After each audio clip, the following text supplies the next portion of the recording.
Hi all. Today I am discussing this maths part of test 16 जो तुम लोग का हुआ है। तो इसके मैथ्स वाले क्वेश्चन को मैं डिस्कस कर रहा हूँ। मैं उम्मीद करता हूँ कि तुम क्योंकि टेस्ट दे रहे हो, फाइनल टेस्ट दे रहे हो, तो तुम्हें चीज़ें पता है, तुम समझते हो सब चीज़ों को। तो मैं यही समझ के बता रहा हूँ। ये बहुत जो बच्चा अभी स्टार्ट किया तैयारी, उसके लिए नहीं है ये, है ना। तो मतलब उसको तो बहुत चीज़ पता ही नहीं चलेगा। ये सबसे पहला क्वेश्चन ये है कि अगर 1 से लेके 20 तक का प्रोडक्ट ये रहे 4 to the power p into q, ठीक है, तो p का अधिकतम मान क्या होगा। बेसिकली इसका तरीका होता है कि बाएं वाला क्या है, फैक्टोरियल 20 है। फैक्टोरियल 20 है बाएं वाला, 1 से लेकर 20 का प्रोडक्ट फैक्टोरियल 20 कहलाता है। अब 4 का मैक्सिमम पावर क्या हो सकता है, ये पता करना है। इसके लिए ये पता करना पड़ेगा कि ये इसको 4p और कौन से मैक्सिमम p के लिए एग्जैक्टली डिवाइड करेगा। 4 की पावर p क्या मैक्सिमम p ले जो इसको डिवाइड करेगा। तो इसका तरीका होता है करने का, बता दूं मैं। 4 मतलब क्या है, 4 तो प्राइम नंबर नहीं है, तो 4 मतलब 2 स्क्वायर। तो 4 की पावर p मतलब 2 स्क्वायर की पावर p पता करना है। 2 प्राइम नंबर है, तो तरीका होता है कि तुम 20 को 2 से डिवाइड करो, ठीक है। और जो भी कोसेंट आए, 20 को 2 से डिवाइड करोगे तो क्या कोसेंट आएगा, 10 आएगा। फिर 20 को 2 स्क्वायर से डिवाइड करो तो क्या आएगा, 5 आएगा। फिर 20 को 2 की पावर इधर पे करता हूँ, 20 को फिर 2 to the power 3 से डिवाइड करो तो कितना आएगा, कोसेंट, कोसेंट पार्ट 2 आएगा। और फिर 20 को 2 की पावर 4 से डिवाइड करो तो क्या आएगा, 1। अब आगे हम नहीं जा सकते क्योंकि 20 का डिवाइड करेंगे 2 to the power 5 से तो डिवाइड कर ही नहीं पाएंगे, कुछ भी कोसेंट नहीं आएगा। यहाँ जो 20 लिखा हुआ है और प्राइम का मैक्सिमम पावर निकालने का तरीका यही है। 2 प्राइम है तो 20 को 2 से डिवाइड करो, फिर 20 को 2 स्क्वायर से करो, फिर 20 को 2 क्यूब से करो, 20 को 2 4 से डिवाइड करो। 20 को हम 2 5 से डिवाइड नहीं कर पाएंगे बिकॉज 32 20 से बड़ा हो जाए, कुछ कोसेंट नहीं मिलेगा। और डिवाइड करने के बाद जो कोसेंट मिलता है, जैसे 2 10 जा, 4 5 जा, यहाँ पे 8 2 जा 16, 4 रिमाइंडर होगा। रिमाइंडर से मतलब नहीं है, कोसेंट से। अब ये जोड़ो, 10 5 15 2 17 1 18, मतलब 2 का मैक्सिमम पावर 18 है जो फैक्टोरियल 20 को डिवाइड करेगा। तो 2 की पावर 18 मतलब ये हुआ, ये 4 की पावर क्या होगा, 2 की पावर 18 अगर लिखते हो तो 4 की पावर क्या होगा, 9। तो 4 का मैक्सिमम पावर क्या हो सकता है, 9। तो p का मैक्सिमम वैल्यू क्या हो सकता है, 9। तो ये प्राइम का मैक्सिमम पावर जो फैक्टोरियल 20 को डिवाइड करते, यही तरीका होता है। जैसे 2 से हमको चेक करना था, 4 इज 2 स्क्वायर, 2 स्क्वायर 2 क्यू, 2 4 से डिवाइड किया, 2 5 से डिवाइड नहीं कर सकते, क्वेश्चन कुछ नहीं आएगा, यहीं पर रुक जाएंगे। सारे क्वेश्चन जो आए उसको ऐड कर दिया तो 18 आया था। 2 का मैक्सिमम पावर 18, ये वाला नंबर इसको डिवाइड करेगा। उससे हम 4 की पावर 9 बना लिए, तो 9 मैक्सिमम पावर है 4 का जो इसको डिवाइड करेगा, तो 9। नेक्स्ट क्वेश्चन हमारा है ये, determine the greatest integer k for which 142 factorial is completely divisible by 10 to the power k। फिर से वही आ गया, 142 है और उसका फैक्टोरियल, ये भी साइन होता है फैक्टोरियल का, दोनों ही साइन होता है। 142 फैक्टोरियल मतलब 1 से लेके 142 का प्रोडक्ट। 10 का मैक्सिमम पावर क्या डिवाइड करेगा, तो 10 के लिए हमें 2 to the power 5 की पावर के 2 प्राइम है, 5 प्राइम है, तो 2 into 5 का मैक्सिमम पावर क्या हो सकता है। तो हम 2 का पावर निकालेंगे और 5 का पावर। ऑब्वियसली 5 का मैक्सिमम पावर जो उसको डिवाइड करेगा 2 के मैक्सिमम पावर से कम होगा, ऑब्वियस बात है, तो हम 5 का ही पावर निकाल लेते हैं। तो 142/5 है ना, कोसेंट लिखेंगे, फिर 142/5 स्क्वायर और फिर 142/5 क्यूब। इससे आगे नहीं जा सकते, 5 की पावर 4 625, 142 से ज़्यादा हो जाएगा, डिवाइड करके 0 कोसेंट आएगा, क्या फ़ायदा। तो 142 को 5 से डिवाइड करो तो कोसेंट क्या है, 5 2 जा 10, 5 8 जा 40, 2 रिमाइंडर नहीं लिखना है। 25 से इसको डिवाइड करो तो 5 आएगा कोसेंट, और 125 से डिवाइड करो तो 1 आएगा। तो 5 का जो मैक्सिमम पावर है जो इसको डिवाइड करेगा वो है 5 की पावर 28 प्लस 5 प्लस 1, 5 की पावर 34 मैक्सिमम। 2 का ज़्यादा पावर आएगा, लेकिन हमें 2 इंटू 5 दोनों चाहिए 10 की पावर के बनाने के लिए, तो मैक्सिमम पावर क्या हो सकता है 10 का 34। इसका आंसर क्या होगा 34। 2 का पावर निकालने की जरूरत नहीं है, 2 का पावर 34 से ज़्यादा होगा, बट 2 इंटू 5 का पावर चाहिए, तो 5 के पावर से डिसाइड होगा ये। 34 मैक्सिमम पावर 10 का है जो इसे डिवाइड करेगा। ठीक है, नेक्स्ट क्वेश्चन है हमारा, ये था सेकंड। नेक्स्ट क्वेश्चन है सीरीज का क्वेश्चन है, तो ये सीरीज आसान सा है। इसमें देखो कि पूछा है कि क्वेश्चन मार्क में क्या आएगा। ये सीरीज में गौर करोगे तो 2 सीरीज है, 1 3 5 7, ऐसे करके ऑड नंबर चल रहा है, तो अगला 11 आएगा। और दूसरा वाला देखो 3 to 6, 6 to 12, 12 to 24, उसका दो गुना हो रहा है। तो एक ऑड टर्म का सीरीज है, मतलब विषम वाले पहला तीसरा पांचवा सातवां ऐसे वाला एक चीज है। दूसरा इवन टर्म वाला सम पद वाला 3 6 12, दो गुना होता जा रहा है 24। तो अगला क्या होगा, क्वेश्चन मार्क कीजिएगा 48। तो क्या आंसर होगा 48। चलिए अगला क्वेश्चन है ये समूह वाई में समूह एक्स की तुलना में 140% अधिक विद्यार्थी है। तो अगर मान लो एक्स में 100 है तो वाई में 140 है। ठीक है, फिर क्या है, समूह एक्स में छात्राओं की संख्या समूह वाई में छात्रों की संख्या की बराबर है। तो मान लो इसमें, मान लो छात्राओं की संख्या, अगर छात्राओं की संख्या ए है, ये छात्राओं मतलब गर्ल्स का, नंबर ऑफ गर्ल्स, लड़कियों की संख्या इतनी है इसमें। तो इसमें क्या है, तो ए बॉयज है, मतलब छात्र है, ए बॉयज है, इतने बॉयज है। अब है क्या है, दोनों समूह में छात्राओं का प्रतिशत समान है। इसमें 100 में ए का प्रतिशत ए प्रतिशत ही होगा, और इसमें छात्राओं का प्रतिशत कितने छात्रा होंगे, ए लड़के हैं तो 140 माइनस ए बाई 140 इंटू 100, ये छात्राओं का प्रतिशत है। इसको हम कैलकुलेट कर सकते हैं, 0.027। ये क्या आया हमारा यहाँ से, 7A equal to 280 minus 2A, तो 9A equal to 280, I think यही है ना। ये आएगा ना, ए 100 का ए प्रतिशत, और इसमें महिलाएं कितनी 140 माइनस है 140 का कितना प्रतिशत, वही लिख दिया, बराबर है। तो 0 0, अच्छा नहीं गड़बड़ हो गया ये, हमने किससे काटा है, ये 5 होगा, सॉरी दिस इज 5 ना, ये 5 होगा, 5 से काट रहा हूँ, तो ये गड़बड़ हो गया। तो 7A 5 इंटू 140, तो 700 माइनस 5A, यह आएगा। तो पंचे 10, और ये आना चाहिए मेरे हिसाब से। तो कितने टोटल यहाँ से आया, इधर लाओ तो 12A बाई 700, तो A इक्वल टू 700 बटे 12 आया, ए निकल रहा है। तो 12 ये कितना आएगा, देखते हैं,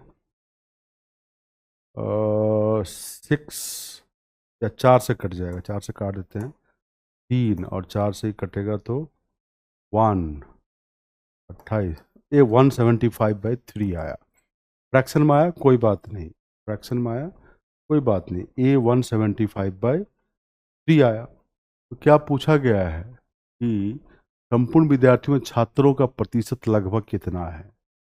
तो ये बताओ, इसमें कितने छात्र होंगे एक्स में, तो 100 माइनस 175/3, और इसमें कितने छात्र हैं, 100 माइनस 175/3, और इसमें तो छात्र ए ही है।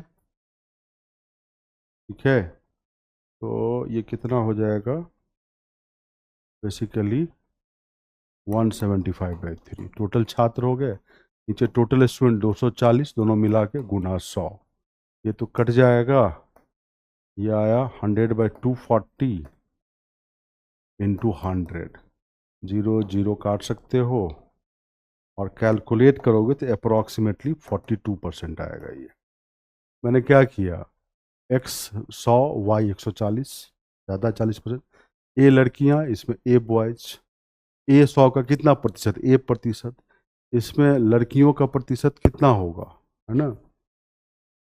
तो दोनों समूह में क्या बराबर है, छात्राओं का प्रतिशत समान है, तो इसमें छात्राएं 140 माइनस ए बाई 140 इंटू 100, यहाँ से ए निकाला 175/3।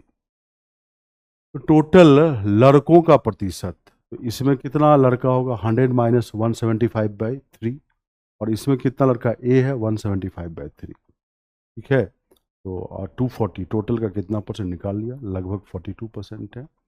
ये जो ए 175/3, इसे मत घबराना कि इतना कैसे संख्या हो सकता है, क्योंकि टोटल एक्स में 100 और वाई 140 हमने माना है, इसीलिए वो फ्रैक्शन में आया, ठीक है। ओके, तो 42% लगभग आ गया।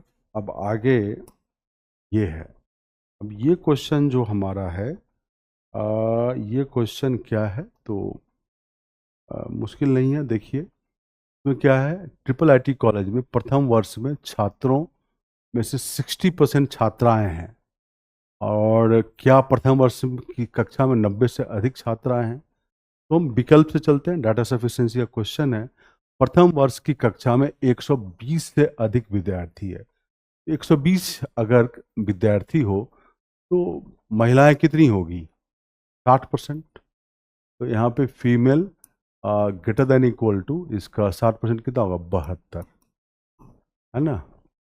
अब 120 से अधिक, 72 अगर एग्जैक्टली 120 है तो 90 से कम होगा, इसका आंसर आ जाएगा नहीं। लेकिन मान लो 200 हो जाए विद्यार्थी, 300 विद्यार्थी हो जाए, तो हाँ भी आंसर हो सकता है, हाँ नहीं दोनों हो सकता है, तो हम कुछ डिसाइड नहीं कर पाएंगे कथन एक से। कथन दो से, प्रथम वर्ष की कक्षा में पुरुष छात्रों की तुलना में 40 अधिक महिला छात्र है। तो इससे हम पता करते हैं एक्स दूसरे वाले से, तो किसी में दिया कि प्रश्न का उत्तर एक कथन का अकेले उपयोग करके दिया जा सकता है, लेकिन दूसरे कथन का अकेले उपयोग करके नहीं दिया जा सकता। हम दूसरे कथन से ट्राई कर रहे हैं, पहला से तो नहीं हुआ। टोटल एक्स है ना, तो एक्स है, तो इसे महिला कितनी होगी, 60% ऑफ एक्स, ये महिला है। और इसमें दिया है कि पुरुष छात्रों की तुलना में 40 अधिक महिलाएं हैं। तो अगर हम इसमें पुरुष, ये महिला हुआ, है ना, तो पुरुष छात्रों की तुलना में 40 अधिक महिलाएं हैं। तो महिलाएं 40, तो 60% महिलाएं तो 40% पुरुष है, तो 40% ऑफ एक्स ये पुरुष है, प्लस 40 के बराबर होगा, यही है ना। यहाँ से हमें 20% ऑफ एक्स इक्वल टू 40 आया, एक्स 200 आ गया, मतलब कक्षा में 200 है, तो महिलाएं कितनी, 60%, 120, मतलब 90 से ज़्यादा। इसका आंसर आ गया यस। कथन दो से आंसर आ जा रहा है, महिलाएं 90 से ज़्यादा, इसका 60% है ना महिला, 90 ज़्यादा हो गया, 120 हो जाएगा, तो इसीलिए दूसरे कथन से आंसर आ सकता है। तो मतलब the question can be answered by using one of the statement but can not be answered using the other statement.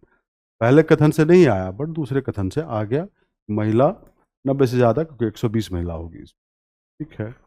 इसीलिए इसका आंसर ए है, आगे चेक करने की जरूरत ही नहीं है। अगला क्वेश्चन, इसे पूछा है जीरो कितने हैं eight the end of the product. Zero के लिए हम क्या चेक करते हैं, 5 और 2, तो 5 की संख्या फैक्टर कितने हैं, तो यहाँ 5, और कहाँ है, यहाँ पे 5 इंटू 2 की पावर, ये 15 है। और 2 की संख्या देखो 15 से ज़्यादा है, चेक करने की जरूरत नहीं, 8 की पावर 8 में ही कितने हैं, 24 2 है, तो ऑब्वियसली 5 और 2 में 5 की संख्या कम है, तो 15 जीरो होंगे प्रोडक्ट के लास्ट में। जितनी बार 10 फैक्टर बनता है, मतलब 5 इंटू 2 बनता है, उतना ही जीरो लास्ट में होता है। तो व्हाट इज द आंसर, 15। तो 15 इज द राइट आंसर, 15 इसका आंसर हो गया। अब है नेक्स्ट है क्वेश्चन ये, देखो, अगला क्वेश्चन है डेटा सफिशिएंसी का। क्वेश्चन ये है कि राहुल का हाउस नंबर 2 अंकों की संख्या 2 डिजिट नंबर है और उस संख्या क्या है, ए है। Squaring it give a 3 digit number, the last digit of the number is B. अब इसलिए हाउस नंबर बताना है, यही है। पहला है बी एक प्राइम नंबर है, तो बी प्राइम नंबर है तो बी हम क्या ले सकते हैं, बी ले सकते हैं 2, 3, 5, 7, यही सब ले सकते हैं।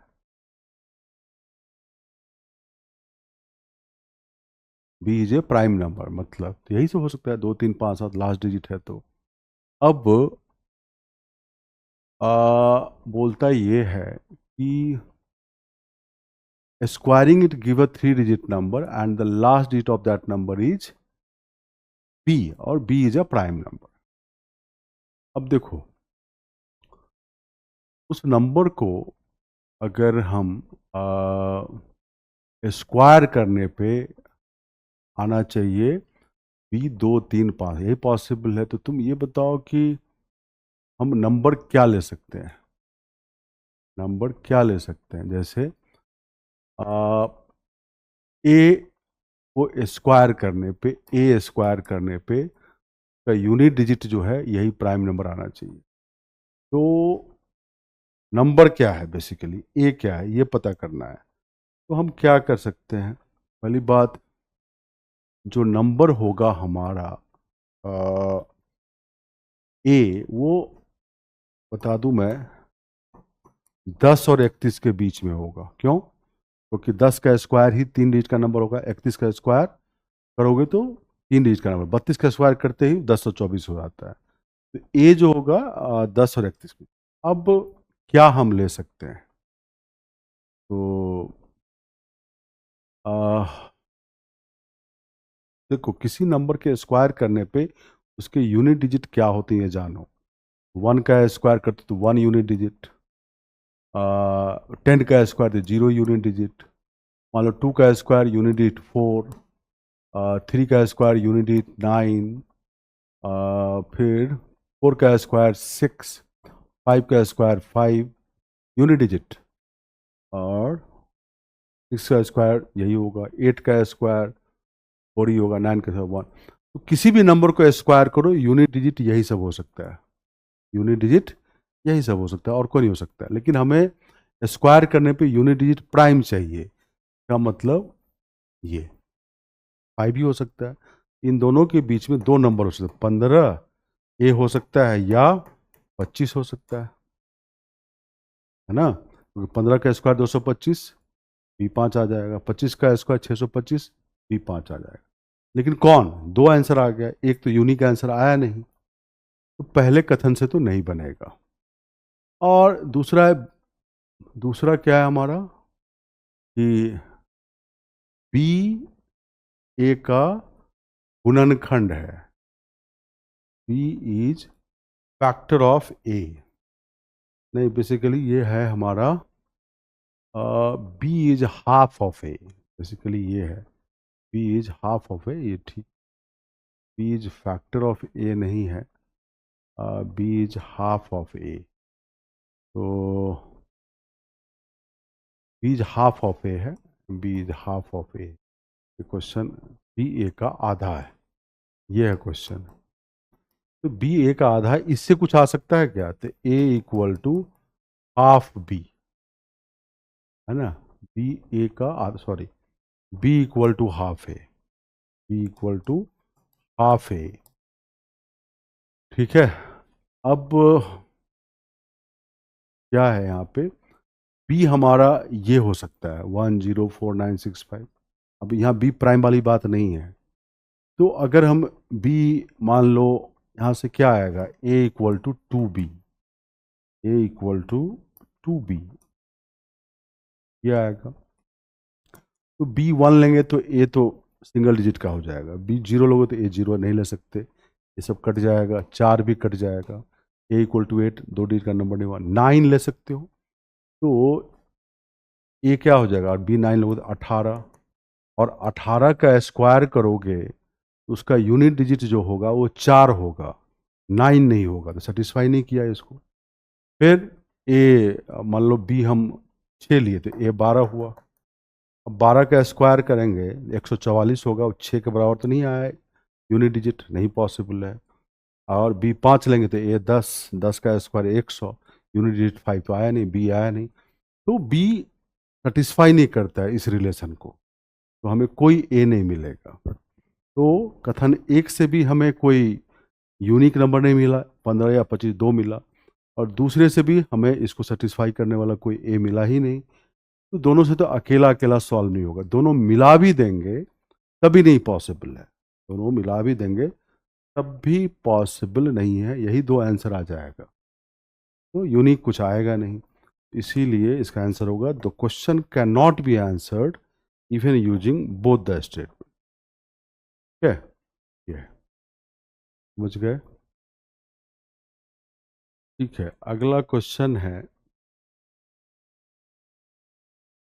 क्यों सेटिस्फाई नहीं किया, ध्यान रखना, जो हम ए ले रहे हैं ए स्क्वायर का यूनिट डिजिट बी के बराबर होना चाहिए, वो नहीं हो रहा है किसी में भी, क्योंकि 965 में ए दो डिजिट का नंबर होता है, बट स्क्वायर करने पे जो उसका यूनिट डिजिट है बी के बराबर नहीं होता, इसे सेटिस्फाई नहीं कर रहा।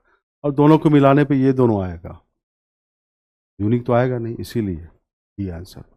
नेक्स्ट है, ये तो रिमाइंडर निकालना है, शेष 5 320/24, कुछ नहीं 25 बना लो ऊपर, तो 5 स्क्वायर यहाँ पर लिख सकते हैं हम 160/24, 25 को 24 से डिवाइड करेंगे 1 आएगा शेष, 160/24 1 ही रहेगा, 1 की पावर कुछ भी 1, 1/24 1, तो रिमाइंडर क्या है 1। ठीक है, नेक्स्ट क्वेश्चन ये है, ये क्वेश्चन है किसी संख्या x के फैक्टोरियल और किसी अन्य संख्या के फैक्टोरियल के वर्ग का अनुपात 2.8 ये दे रखा है। जब इस दूसरी संख्या में 60% की वृद्धि इंक्रीज करते हैं, resulting value equal the desired number. ठीक है, तो अगर y प्लस 60% ऑफ y, तो बेसिकली हो जाएगा ये इंटू 160/100, ये किसके बराबर होना चाहिए, x के बराबर, क्या x है ना, ये होना चाहिए। तो इसको हम कैसे सॉल्व करें, हमें क्या निकालना है, तो हमें बेसिकली क्या बोलता है, यही दे रखा है, तो हमें x चाहिए। अब ये कैसे निकालेंगे हम, तो यहाँ से देखो 0085, तो y आया 5/8x। अब इसके लिए बेस्ट तरीका है कि ऐसा x सर्च करना है जो इसको भी सेटिस्फाई करे। तो ऑप्शन चलो, तो ऑप्शन में देखोगे विकल्प से कर सकते हैं, x 8 रखोगे तो y क्या आ जाएगा, 5/8 इंटू 8 5 आएगा। अब ये x 8 यहाँ पुट करके देख लो, फैक्टोरियल 8/5 का स्क्वायर सॉल्व करोगे तो 2.8 आ जाएगा, का मतलब बी आंसर होगा। तो ये विकल्प से ही बनेगा, ये किससे बनेगा, विकल्प से ही बनेगा। x की जगह आप 7 8 6 रखो, 8 वाला से काम हो जाएगा। ठीक है, इसका आंसर 8 है।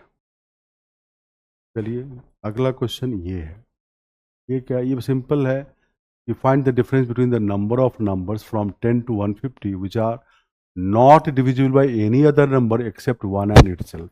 मतलब कितने प्राइम है 10 से 150 तक वो, और जो प्राइम 9 हो वही है, which are divisible by at least one more number along with 1 and 0, जो प्राइम नहीं है।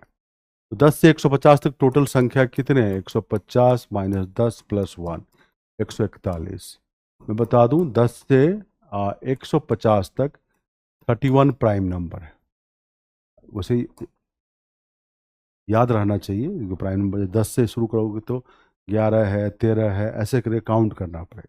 जनरली 1 से 200 तक बच्चे प्राइम नंबर याद करते हैं। तो 31 प्राइम है, तो 141 में से 31 माइनस कर लो तो 110 नॉन प्राइम है, डिफरेंस पूछा है, तो 110 माइनस 31 79, ये आंसर होगा, ये 79 आंसर। ठीक है, नेक्स्ट क्वेश्चन है, अब n का ऐसा अधिकतम मान ज्ञात कीजिए ताकि फैक्टोरियल 60 इससे पूर्णतः विभाजित हो। ऐसा पीछे क्वेश्चन किए हैं। 2100 को पहले प्राइम में ब्रेक करो, तो 21 into 100 this is 3 into 7 2 square into 5 square. तो बेसिकली ये आया 2 square into 3 into 5 square into 7। Obviously हमें 5 स्क्वायर का पावर निकाल लेंगे, उसी से काम चल जाएगा। 5 स्क्वायर का मैक्सिमम पावर क्या होता है ये हम पता करेंगे। और कैसे, ये देखिए। क्यों मैं बोल रहा हूँ, क्योंकि 2 का पावर 5 से ज़्यादा आएगा जो इसको डिवाइड करेगा फैक्टोरियल 60 को। 3 का पावर ही 5 से ज़्यादा आएगा, क्योंकि 5 स्क्वायर का पावर हमें निकालना है। क्योंकि 2100 की पावर n, मैक्सिमम n क्या होगा, मतलब 2 square into 3 into 5 square into 7 की पावर n, ये है बेसिकली। तो 5 स्क्वायर का पावर हमारे पास कम आएगा, उसी से डिसाइड होगा ये n। 5 स्क्वायर का पावर कैसे निकालें, तो 5 का पावर निकालना पड़ेगा। प्राइम का तरीका बताया है मैंने, 60/5। कोसेंट देखो क्या आ रहा है, 60/5 स्क्वायर। कोसेंट देखो क्या आ रहा है, और 60 को 5 क्यू से डिवाइड कर ही नहीं पाएंगे। यहाँ 12 आएगा और यहाँ क्या आएगा, 2 आएगा। कोसेंट 14 आया। 5 का मैक्सिमम पावर 14 फैक्टोरियल 60 को डिवाइड करेगा, मतलब 5 स्क्वायर का मैक्सिमम पावर 7। ठीक है, तो 5 स्क्वायर का ही 7, 3 और 2 स्क्वायर के पावर में सबसे कम पावर 5 स्क्वायर का ही आएगा। आप 2, 3, 7 का भी पावर लेके चेक कर सकते हो। यहाँ 2 लिखोगे, 2 स्क्वायर, 2 क्यू, 2 4, 2 की पावर 5 तक चेक, बहुत सारा 2 का पावर आ जाएगा। मिनिमम पावर जो इसमें होगा जिसका, उतना ही n होगा मैक्सिमम। ये 5 स्क्वायर का पावर है 7। तो क्या आंसर आएगा कि 2100 का मैक्सिमम जो हो सकता है वो 7 ही हो सकता है पावर। ऐसे निकालते हैं। ठीक है, अब है नेक्स्ट क्वेश्चन। नेक्स्ट क्वेश्चन वो ये है, डाटा सफिशिएंसी का क्वेश्चन है कि 5 सहयोगी को एक टीम ने महसूस किया उनके आयु का योग एक अभाज्य संख्या का एक पूर्ण घन है। टीम की औसत आयु क्या है? A team of 5 colleagues realized that sum of their ages is a perfect cube of prime number. What is the average age of the team? फिर से वही बनाया हुआ यहाँ पे ऑप्शंस हैं। तो एक D option, can not be answer even using both the statement, ये देखना जरा। तो हम देखते हैं पहला ऑप्शन पीछे वाले की तरह ही है। Each team member is between 30 and 70। तो 30 है, मान लो सबका 30 ही होगा, तो 30 इंटू 5 150 सम हो सकता है, या 350। तो बेसिकली इसके बीच में उनका सम होगा पांचों का। अब लेकिन एक चीज यहाँ यह है कि प्राइम नंबर का परफेक्ट क्यूब है, तो इसके बीच में क्या हो सकता है, एक ही आ सकता है, क्योंकि 5Q 125 इसके बाहर हो जाएगा। 7Q क्या होता है, 343। इसका मतलब 11Q ही होगा 7 के बाद, तो इससे बाहर हो जाएगा। इसका मतलब 343 सम होगा पांचों का, तो औसत आ जाएगा ऐसे 343/5, औसत निकल गया। तो पहले स्टेटमेंट से तो आंसर एवरेज आ जाएगा। दूसरे से स्टैंडर्ड डेविएशन दिया है उनके एज का 3.2। उसके लिए बहुत सारा कॉम्बिनेशन हो सकता है पांचों का एज का, जिसका स्टैंडर्ड डेविएशन 3.2 हो सकता है। स्टैंडर्ड डेविएशन स्टैट्स का शब्द है, इसलिए इसमें यूनिक कोई सम नहीं आएगा स्टैंडर्ड डेविएशन वाले से, बट यहाँ से यूनिक सम आया 343, एवरेज निकल जाएगा। तो एक कथन से बन रहा है, इसलिए ये कि प्रश्न का उत्तर एक कथन का अकेले उपयोग करके दिया जा सकता है, लेकिन दूसरे कथन का नहीं, क्योंकि स्टैंडर्ड डेविएशन 5 नंबर का 3.2। स्टैंडर्ड डेविएशन आपको पता होना चाहिए, सांख्यिकी का चीज़ है ये। तो वो 5 के सेट का स्टैंडर्ड डेविएशन, ऐसे 5 के सेट बहुत सारा हो सकता है, तो यूनिक कोई सम आएगा नहीं पांचों के एज का, औसत इससे निकलेगा नहीं, पहले से निकल गया ए। नेक्स्ट है ये तो आसान है। What is the difference between largest and smallest 6 digit number that can be formed using this? If each digit can be used more than once but the number must include और 4 prime at least 1। मतलब इन 2, 3, 5, 7 के use करके 6 अंक की संख्या बनाना है। प्रत्येक अंक को एक से अधिक बार उपयोग कर सकते हैं, लेकिन प्रत्येक 2 3 5 7 को कम से कम एक बार यूज करना है। तो क्या निकालना है, सबसे बड़ी और सबसे छोटी संख्या बनाओ। तो सबसे बड़ी क्या बना सकते हो, 7 7 7, 3 बार यूज किया, 5 3 2 सबसे बड़ी संख्या। सबसे छोटी संख्या 2 2 2, 3 बार यूज करो, और यहाँ लिखो 3 5 7, सबसे छोटी संख्या यही बनेगी।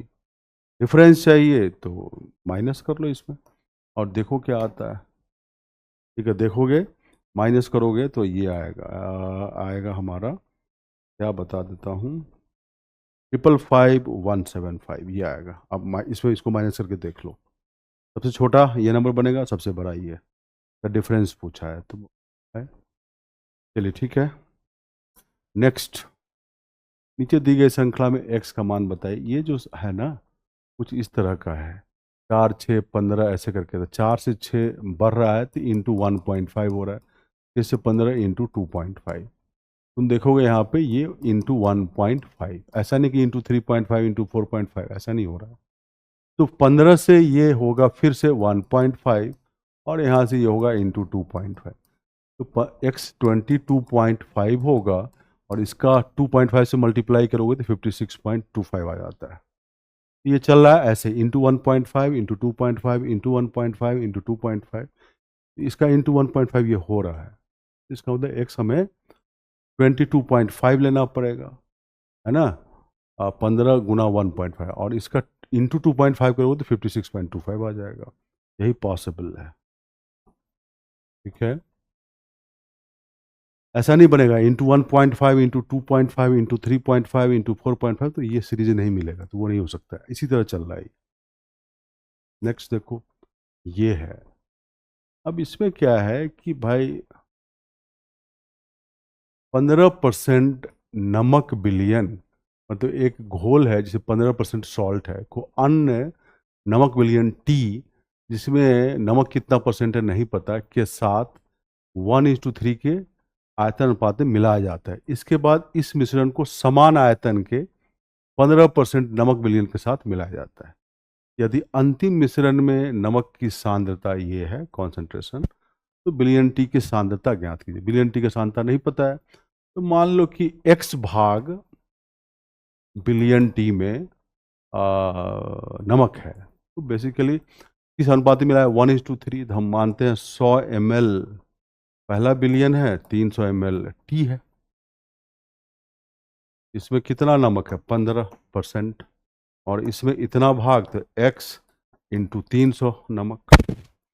अब बोलता है 400 ml टोटल, वैसा ही दूसरा लिया एक मिश्रण जिसे 15% नमक है, तो 15 प्लस x इंटू 300 प्लस 400 का 15%, 400 ये वाला है, 60 इक्वल टू, तो 400 तो ये था, 400 और लिए, 800 का इतना परसेंट अब नमक हो गया, तो 26.25% ऑफ 800, 100 300 ऊपर वाला, नीचे वाला 400, 400 के बराबर ही लेना है।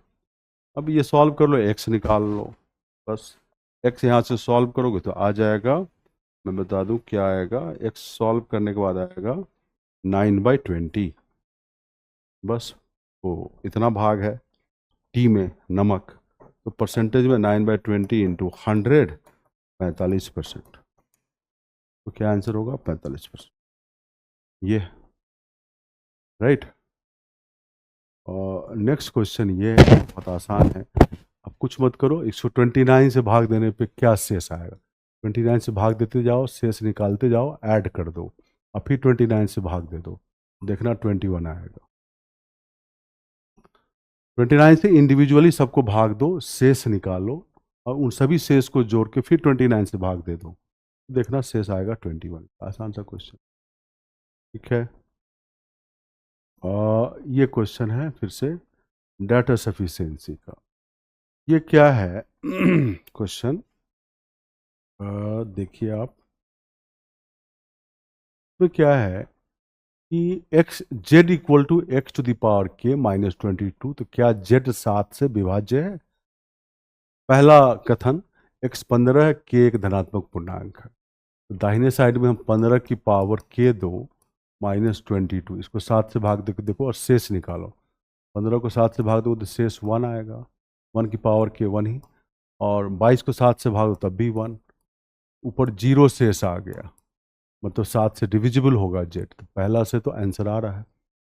अब ये है कि ये 7 का गुणज है, 238 7 से डिविजिबल है, देख लो, 7 3 या 21, 7 का गुणज है ये। तो जेड प्लस भी 7 का गुणज हो तो जेड ऑब्वियसली 7 का गुणज होना चाहिए, तभी हो सकता है कि सम भी 7 से विभाज्य हो। तो कथन 2 से भी आंसर आ जाएगा कि यस 7 से विभाज्य। इस पहले से भी हाँ आंसर आ रहा है, दूसरे से भी मतलब सेपरेटली दूसरे से भी हाँ आंसर आ रहा है। तो ऑब्वियसली प्रश्न का उत्तर किसी भी एक कथन का अकेले उपयोग कर दिया जा सकता है, क्योंकि 238 7 से डिविजिबल है, तो जेड प्लस 7 से डिविजिबल हो, इसके लिए जेड डिविजिबल होना चाहिए। ऑब्वियसली जेड 7 का विभाज्य है, हाँ। और यहाँ से क्योंकि 0 आ गया है यहाँ पे रिमाइंडर, दाहिने साइड 7 से डिविजिबल हो तो बाएं साइड भी होगा, तो एक से भी आंसर आ रहा है। इसीलिए प्रश्न का उत्तर किसी भी एक कथन का आप अकेले उपयोग कर, the question can be answer by using either statement alone, दोनों में से किसी एक का भी यूज करेंगे तो हमारे आंसर मिल रहा है। एक से भी आंसर हाँ आ रहा है, दूसरे से भी हाँ आ रहा है। ठीक है, तो ये था हमारा 17th क्वेश्चन।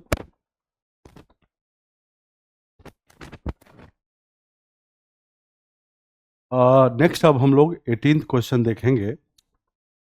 17 तक कर चुके हैं। ये इंफॉर्मेशन है कि नीचे दिए गए रेखाग्राफ उन आगंतुकों पुरुष प्लस महिलाओं की कुल संख्या दर्शाता है जो 4 अलग अलग संग्रहालय PQRS में गए थे। तालिका पुरुषों और महिला आगंतुकों का अनुपात दर्शाती ये वाला। जानकारी का ध्यानपूर्वक अध्ययन करें और नीचे दिए गए प्रश्न के उत्तर दें। अंग्रेजी में भी आप फटाफट पढ़ लीजिए।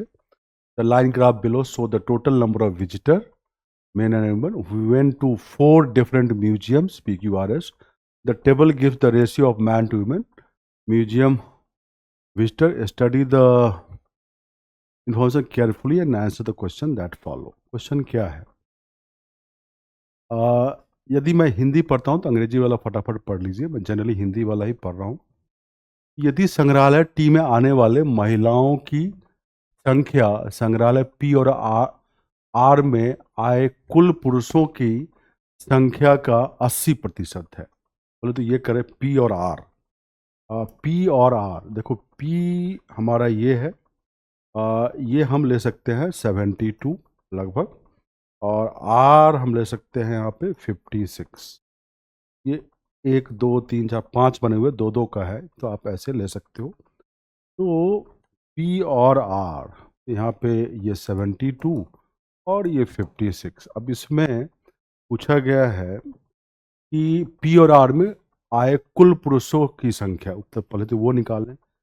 इसमें पुरुष कितने हैं, तो पी और आर में पुरुष ये है, तो पुरुष मेन टू वीमेन है ना, तो पुरुष हो गया 3/8 इंटू 3 + 5 कर दिया इंटू 72, ये हो गया आपका 27। और इसमें पुरुष कितने हो गए 1/7 इंटू 56 8, 27 और 8 35 हो गए पुरुष। और ये बोलता है संग्रहालय टी में आने वाली महिलाओं की संख्या इन पुरुषों का 80%। तो टी में जो महिला फीमेल जो है उनकी संख्या है 80% ऑफ दिस 35। तो ये आ जाएगा लग कितना, आप 80/100 गुना 35, 24 जा 25 जा 5 7 28 हो गए। अब क्या है, फिर है संग्रहालय टीम में आने वाले पुरुषों की संख्या संग्रहालय आर में आई महिलाओं की संख्या से 25% अधिक है। आर में महिलाएं कितनी हैं, आर में महिलाएं कितनी है, 6/7 गुना 56 महिलाएं हैं, 6/6 + 1 56, ये हो गया हमारा 48। तो बोलता है इससे 25% ज़्यादा है टी में आने वाले पुरुषों की संख्या। तो 48 + 25% ऑफ 48 1/4, ये 60 पुरुष हो गए, मेल हो गए किसमें, टी में। अब क्या क्वेश्चन है, तो टी में कुल आगंतुकों की संख्या, तो ऑब्वियसली 60 + 28 पुरुष प्लस महिला, और टोटल कितने हो गए 88, ये हो गए। मेन प्लस वुमेन 8 हो गया, यही आंसर है। चलिए ठीक है, अगला क्वेश्चन, ये सिंपल पार्टनरशिप का क्वेश्चन है। अगर मैं अंग्रेजी में पढ़ूँ क्वेश्चन तो आप हिंदी में फटाफट देख लीजिएगा। इसमें दिया है कि A and B enter into a partnership, ठीक है, साझेदारी में आते हैं। ए इन्वेस्ट इतना, ठीक है, 8,000, eight the end of 4 month he withdraw इतना, तो 4 महीने के लिए 8,000 लगाया, ठीक है। अब विदड्रॉ कर लिया 800, तो 7,200। Eight the end of 7 month फिर वो विदड्रॉ करता है 1,200, तो 4 महीने के बाद अगला 3 महीना 7,200 लगा हुआ। अब 1,200 विदड्रॉ कर लिया तो 6,000। अब क्या है, B gets 600 as his share of the total profit of rupees 1,600 at the end of the year. एक साल के अंत में बी को 600 प्रॉफिट मिलता है, मतलब 1,000 ए को मिलता है। इसका मतलब एक साल के लिए, ये 4 महीने 3 महीने लिया, तो ये 4 3 ये 5 महीने के लिए पैसा लगा रहा है ए का। और बी का, how much did B invest, B invested along with A at the beginning of the year. तो बी मान लो एक्स इन्वेस्ट किया, तो उसका 12 महीने में 12x ऐसे लिखोगे, क्योंकि मंथ में ले रहे हैं, इक्वल टू ए का प्रॉफिट 1,000 और 600 किसका है, बी का। बस यही है, इसको जोड़ोगे, पार्टनरशिप में तो यही होता है ना, ऐसे ही करते हैं। जितना समय के लिए पैसा लगा हुआ वो ले लेते हैं, तो वही किए 8,000 4 महीने के लिए, 7,200 3 महीने के लिए, 6,000 5 महीने के लिए। ए का हुआ, बी ने शुरू में ही एक्स लगा दिया, तो 12x। इन दोनों का रेशियो, प्रॉफिट का रेशियो देगा। यहाँ से हमें क्या निकालना है, बी कितना इन्वेस्ट किया। ये जोड़ोगे ए का, तो ये आ जाएगा ए का जोड़ के 8,600 बाई 12x इक्वल टू 1,000/600, ठीक है। तो हम कैलकुलेट कर सकते हैं, 600 से ये 2 जीरो चला गया, 6 से ये 2 चला गया, है ना, और इस तरह यहाँ से ये भी चला गया। 2 से डिवाइड कर दो 8,360 को, यह आएगा 4,180। तो x कितना हो गया, 4,180, मतलब बी ने कितना पैसा लगाया, तो 4,180, ये आ गया, यही आंसर है। अब है नेक्स्ट क्वेश्चन, ये देखो, ये क्वेश्चन है कि एक प्रश्न के बाद 3 कथन दिए गए हैं, प्रश्न कथन विचार करें और सही विकल्प का चयन करें। एक बेलनाकार हॉल के वक्रीय सतह पर टाइल लगाने की कुल लागत ज्ञात करना है, मतलब find the total cost to tile the curved surface of a cylindrical hall. इसके लिए कर्व्ड सरफेस एरिया चाहिए, तो एरिया क्या होता है, कर्व्ड सरफेस एरिया सिलिंड्रिकल का पाई आर स्क्वायर, सॉरी 2πr/h होता है, 2πr/h। अब आर भी चाहिए, हाइट भी चाहिए, और साथ में कॉस्ट पर यूनिट एरिया भी चाहिए। क्या क्या स्टेटमेंट जरूरत है, रेडियस यहाँ है, हाइट यहाँ है, और कॉस्ट यहाँ है, तो तीनों की जरूरत है, तभी तो निकलेगा। इन पहला दोनों से एरिया निकलेगा, और 1 स्क्वायर मीटर का ये कॉस्ट है, उसे कॉस्ट आ जाएगा, total cost. All 3 statement are required, सभी 3 कथन आवश्यक है ना, कि आर एच भी चाहिए और कॉस्ट पर यूनिट एरिया भी चाहिए, तभी आएगा टोटल कॉस्ट, यही निकालना है, तीनों चाहिए। नेक्स्ट ये है, इकाई अंक ज्ञात कीजिए, तो बड़ा साधारण होता है। ये 2 है, 43 को 4 से भाग दीजिए, 2^3। ये 3 है, 44 को 4 से भाग दीजिए, 2 आएगा, यही तरीका होता है। 4 है, 97 को 4 से 1 आएगा। 6 यहाँ है, कुछ भी पावर हो 6 ही रहेगा, यूनिट डिजिट। 7 है, तो 105 को 4 से डिवाइड कीजिए, 1 आएगा, रिमाइंडर है। और 8 है, तो 94 को 4 से डिवाइड कीजिए, 2 रिमाइंडर है। यहाँ से 8 आएगा, यहाँ से 9 आएगा, यहाँ से 4, यहाँ से 6, यहाँ से 7, यहाँ से 4, यूनिट डिजिट। अब 8 9 जा 2 आया, 4 6 जा 4 आया, 7 4 जा 8 आया। अब 2 4 जा 8, 8 जा 64 करेंगे, तो 64 मतलब यूनिट डिजिट क्या है, 4। ठीक है, क्या आंसर है, लगता है थोड़ा एक और देख लेते हैं। 8 9 4, ओके, 4 पावर 1 6 7 की पावर 1 एंड 2, तो 8 9 4 6 7, यहाँ से 4 आएगा, ठीक है। 2 24 28, जस्ट अ मिनट, अच्छा यहाँ पे गड़बड़ हो गया। हमने 44 को जब डिवाइड किया 4 से 0 आएगा, तो हमें लेना पड़ेगा यहाँ पे 4, ये तो यहाँ पे हो जाएगा 1, ये गड़बड़ हो गया, यहाँ पे 1 है यूनिट डिजिट, ठीक कर लेते हैं इसको हम।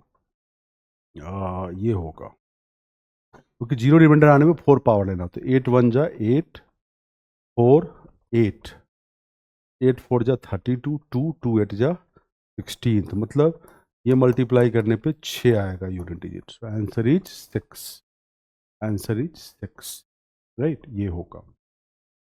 क्योंकि 44 को 4 से डिवाइड करते हैं तो जीरो रिमाइंडर आएगा, तो 3 का पावर 4 लेना पड़ेगा, आप जानते होंगे। नेक्स्ट है ये क्वेश्चन, ये क्वेश्चन परमुटेशन कॉम्बिनेशन का है। इसमें क्या है कि आ, एक फैंटेसी एडवेंचर गेम में एक नायक प्रारंभिक गांव स्टार्टर विलेज से अंतिम किले तक यात्रा करता है।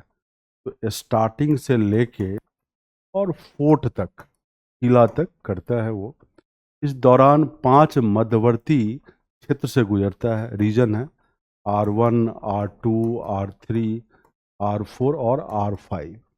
इसके बाद फोर्ट पहुंचता है छठे पे, ठीक है। तो बोलता ये है, नायक के प्रारंभिक गांव छोड़ने के बाद 3 नए खिलाड़ी इस अभियान में शामिल होते हैं। तो प्रारंभिक गांव छोड़ने के बाद 3 नए खिलाड़ी ज्वाइन करते हैं। प्रत्येक एक अलग यात्रा पथ, टिकट मान लो टोकन पे चलता है। प्रारंभिक और अंतिम क्षेत्र निर्दिष्ट होता है, मतलब कहाँ चढ़ेगा और कहाँ उतरेगा, ठीक है। अंतिम क्षेत्र जहाँ चढ़ेगा उससे आगे होगा। तीनों खिलाड़ियों की यात्रा पर टोकन टिकट कितने विभिन्न तरीकों से आवंटित किए जा सकते हैं तीनों को। In a fantasy adventure game hero travel from the starter village to the final fort. फिर है passing through 5 intermediate regions R1 R2 R3 R4 R5। The new player join the quest only after the hero has left this starting village, starter village, and each receive a different travel path ticket token. Each token specifies a starting region and an ending region, with the end region coming later on the path. End region start के बाद आता है। In how many ways can the 3 player be assigned these travel path token? तो ऐसा है, जो चढ़ेगा कम से कम R1 से तो चढ़ेगा वो 3 प्लेयर, R1 R2 कहीं चढ़ेगा, और कहाँ जाएगा फोर्ट तक। कितने स्टेशन है, 1 2 3 4 5 6, 6 में कोई भी 2 उस पर लिखा रहेगा, तो 6C2, तो स्टेशन कहाँ चढ़ा और कहाँ उतरा। 6C2 कॉम्बिनेशन लगाएंगे, फैक्टोरियल 6 बाय फैक्टोरियल 2 फैक्टोरियल 15 तरीके का टिकट होगा, 15 तरीके का टिकट होगा। अब उसको, उस टिकट को 3 में अरेंज करना है, 3 लोगों को मिलना है, तो 15P3, P क्यों लगाया, अरेंज करना है। जैसे एक यहाँ चढ़ा, दूसरा यहाँ चढ़ा, तीसरा यहाँ चढ़ा, या तीसरा वाला यहाँ चढ़ा, दूसरा यहाँ चढ़ा, और पहला वाला यहाँ चढ़ा, अरेंज ही होगा बेसिकली। जैसे मान लो ABC नाम रखो, तो A यहाँ चढ़ा, B यहाँ, C यहाँ, या ये भी को CAB भी हो सकता है ना, CBA भी हो सकता है, BCA भी हो सकता है, मतलब जो चढ़ा, B यहाँ चढ़ा, C चढ़ा यहाँ, A यहाँ चढ़ा, या A यहाँ चढ़ा, C यहाँ चढ़ा, B, अरेंज ही हो रहा है, इसलिए परमुटेशन लगा दिया। 15 तरह के टिकट होंगे, उसमें से 3 के लिए अरेंज करना है, 15P3, इसलिए आंसर क्या है 15P।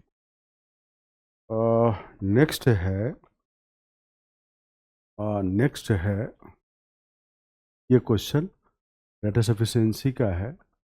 इसमें क्या है, तो ये देखो, इसमें है कि a designer handbag is sold for this, मतलब एक डिजाइनर हैंडबैग को इतने SP विक्रय मूल्य बेचा। Calculate the profit on selling 1 handbag.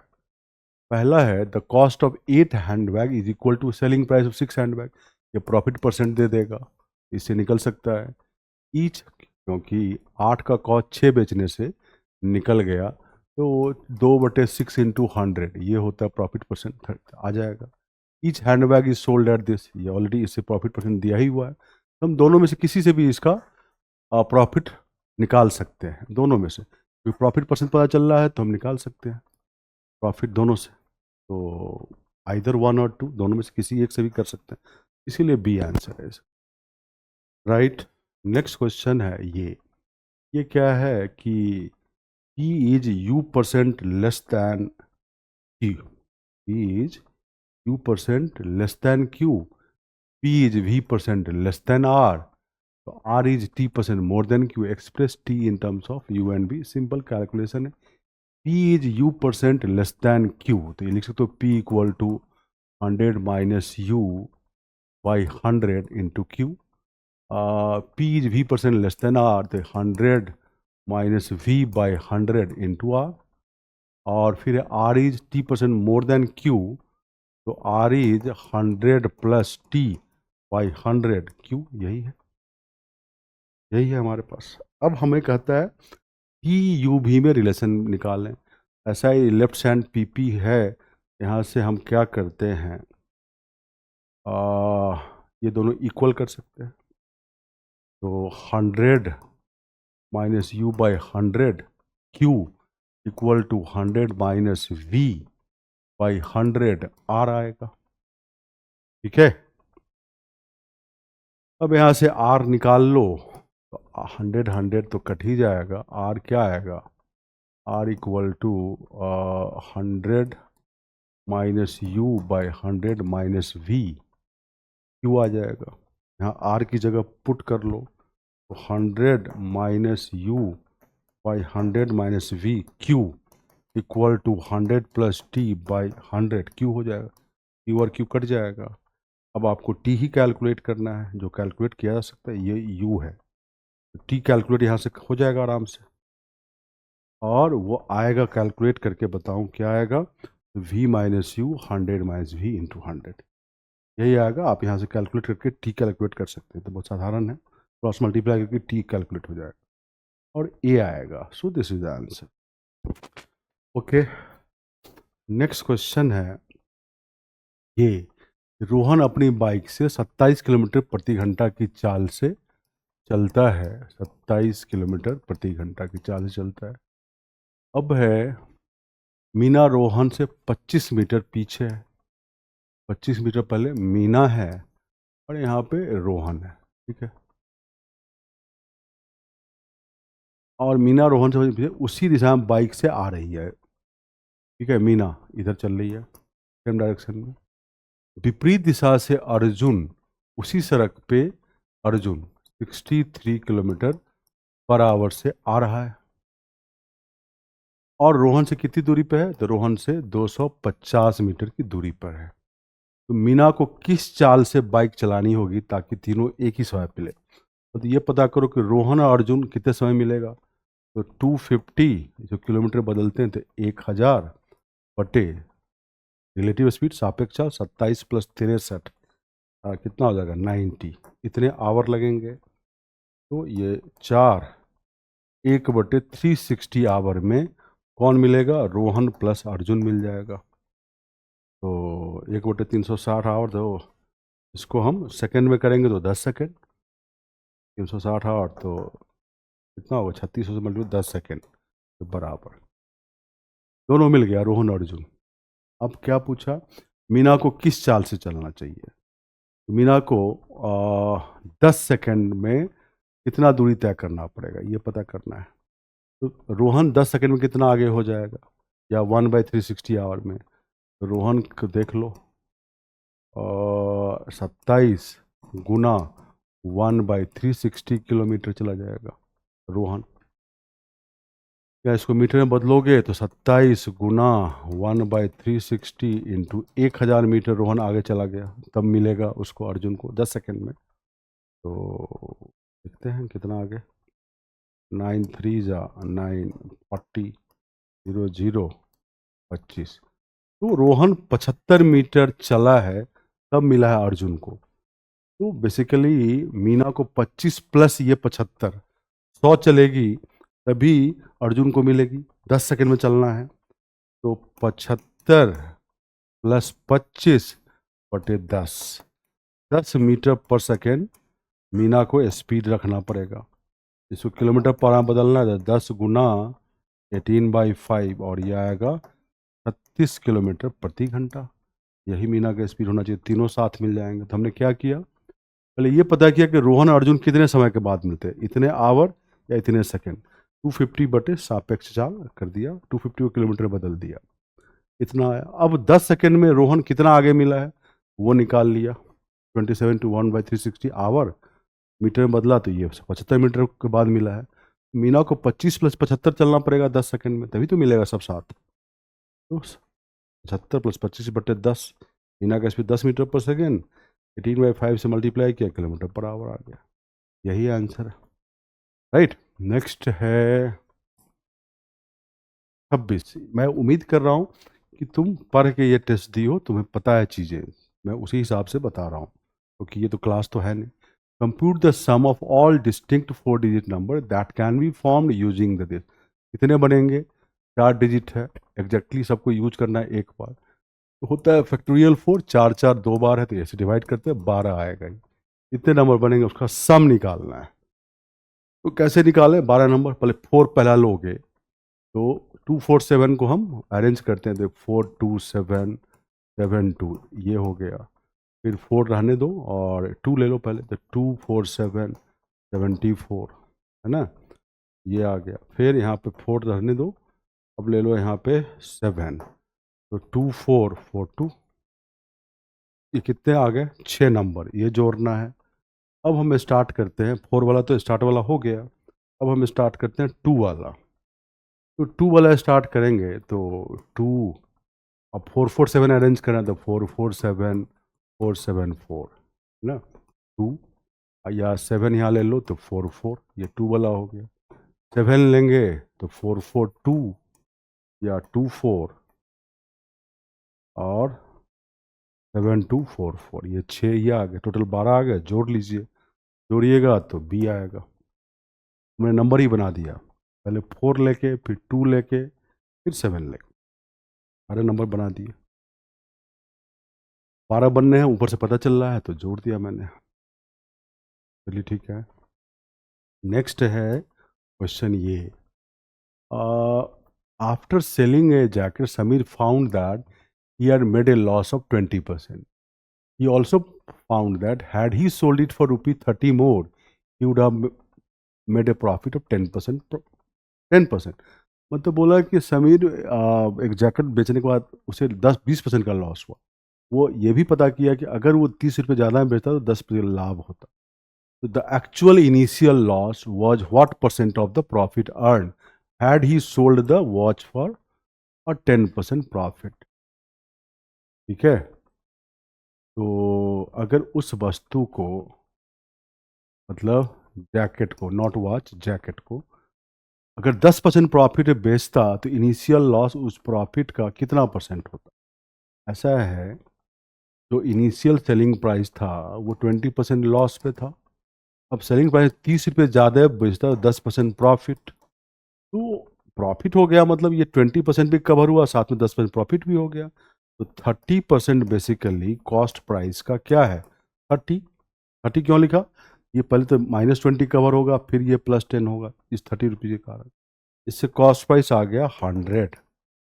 ठीक है, तो 100 पे लॉस कितने का होगा, 20 रुपीज़ का, तो 20। प्रॉफिट कितना होगा, 10% का 100 पे 10, यही पूछा है कितना परसेंट, 200% आंसर। तो this is there. Initial loss profit का कितना परसेंट, 100 रुपये 20 रुपये का इनिशियल लॉस होता, अगर 10% प्रॉफिट बेचता 10 रुपये का प्रॉफिट होता, तो 20 10 का कितना परसेंट, यही है। ठीक है, अगला क्वेश्चन ये है, डाटा सफिशेंसी का है।